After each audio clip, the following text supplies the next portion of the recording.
एक और बड़ी खबर इस पूरे मामले से जुड़ी। कतर में यूएस बेस पर अफरा तफरी, यह इस समय की बड़ी खबर है। ईरान के मिसाइल दागने के बाद यूएस बेस पर अफरा तफरी देखी गई है, यह खबर इस समय आ रही है। कतर में यूएस बेस है, उसको निशाना बनाकर ईरान ने 10 मिसाइलें दागी। कतर दावा यह कर रहा है कि 9 को इंटरसेप्ट कर लिया गया, एक खुले इलाके में गिरी। लेकिन ये तस्वीरें कुछ और कहानी बयां कर रही हैं। कतर में जो यूएस बेस है उस पर अफरा तफरी देखी जा सकती है और इस समय हम दिखाएंगे बड़े स्क्रीन पर। यह स्क्रीन मेरे सामने है, ये यूएस बेस है। यहां पर आप लोगों को देख सकते हैं 1 2 3 4 5 गाड़ियां चल रही हैं, लोग भाग रहे हैं। तो यहां पर जो अफरा तफरी की बात कही जा रही है यूएस एयरबेस पर, वो यहां पर साफ तौर पर नजर आती है। जाहिर सी बात है, अगर मिसाइल अटैक कहीं भी होगा तो लोग पहली कोशिश ये करते हैं कि खुद को बचाए, सुरक्षित स्थान पर पहुंचाए, और यही कोशिश यहां पर इस समय की जा रही है। ये डॉट्स जो आप देख रहे हैं, ये डॉट्स ये मिसाइल से जुड़े डॉट्स है, शायद ये अभी कंफर्म आपको थोड़ी देर में कर देंगे।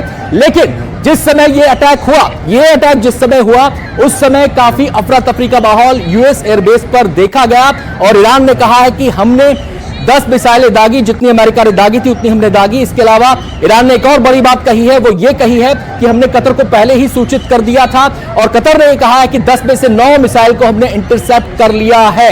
इसके अलावा जो ब्रेकिंग न्यूज आप नीचे भी देख रहे हैं, कुवैत और बहरीन में भी यूएस बेस पर हमले की खबर आ रही है। इसके बारे में भी हम आपको डिटेल में बताएंगे। सीधे फिलहाल पहले मोहम्मद गजाली का रुख करते हैं। गजाली, आपने कहा कि सूचित पहले कर दिया गया था, लेकिन इससे ईरान हासिल क्या करेगा?